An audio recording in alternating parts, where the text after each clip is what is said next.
Hello दोस्तों, आप सभी का स्वागत है ज्ञान स्टोरी चैनल में। चैनल को सब्सक्राइब जरूर कर ले। धार्मिक मान्यताओं के अनुसार कंस को हर जन्म में भगवान विष्णु के द्वारा मारे जाने का श्राप मिला था। इसी कारण अपने पिछले जन्म में भी भगवान विष्णु के हाथों मृत्यु पाई थी। आइए जाने क्यों और कैसे। द्वापर युग में कंस ने हिरण्याक्ष के घर पर उसके बेटे के रूप में जन्म लिया था। इसका नाम कालनेमी था। असुर कालनेमी के 6 बेटे और एक बेटी हुई। बेटी का नाम वृंदा था।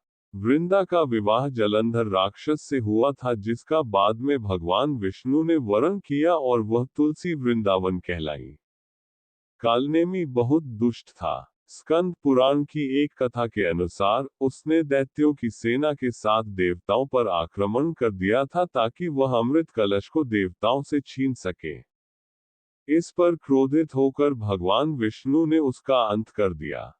ऐसे में कालनेमी के 6 बेटों यानी हिरण्याक्ष के पोते ने उसके असुर स्वरूप से परिचित थे और इस कारण उन्होंने उसका गुणगान करने से माना कर दिया था।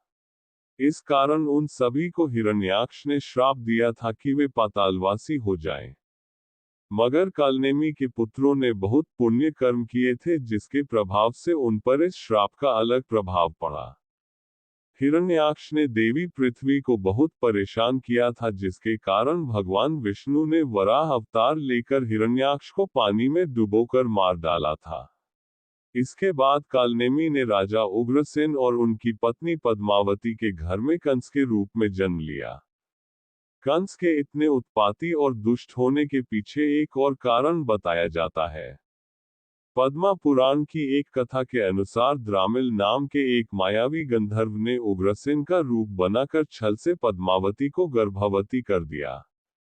इस कथा के अनुसार कंस इसी राक्षस द्रामिल और पद्मावती का पुत्र था। इस वजह से अपने पुत्र कंस से उन्हें कोई प्रेम नहीं था। एक कथा में ये भी कहा गया है कि स्वयं कंस की मां ने ही उसे यह श्राप दिया था कि उन्हीं के परिवार का कोई बालक उसकी मृत्यु का कारण बनेगा। कंस की एक चचेरी बहन थी जिसका नाम देवकी था। वह देवकी से बड़ा प्रेम करता था। देवकी की शादी पर एक भविष्यवाणी हुई कि कंस को देवकी का ही पुत्र मरेगा। भविष्यवाणी सुनकर कंस ने देवकी और उसके पति वासुदेव को कैद कर लिया और देवकी को जो भी संतान हुई उससे एक एक कर मार डाला। ये कालनेमी के ही पुत्र थे। उनके 6 पुत्रों ने ही यहाँ पर देवकी की कोख से जन्म लिया था।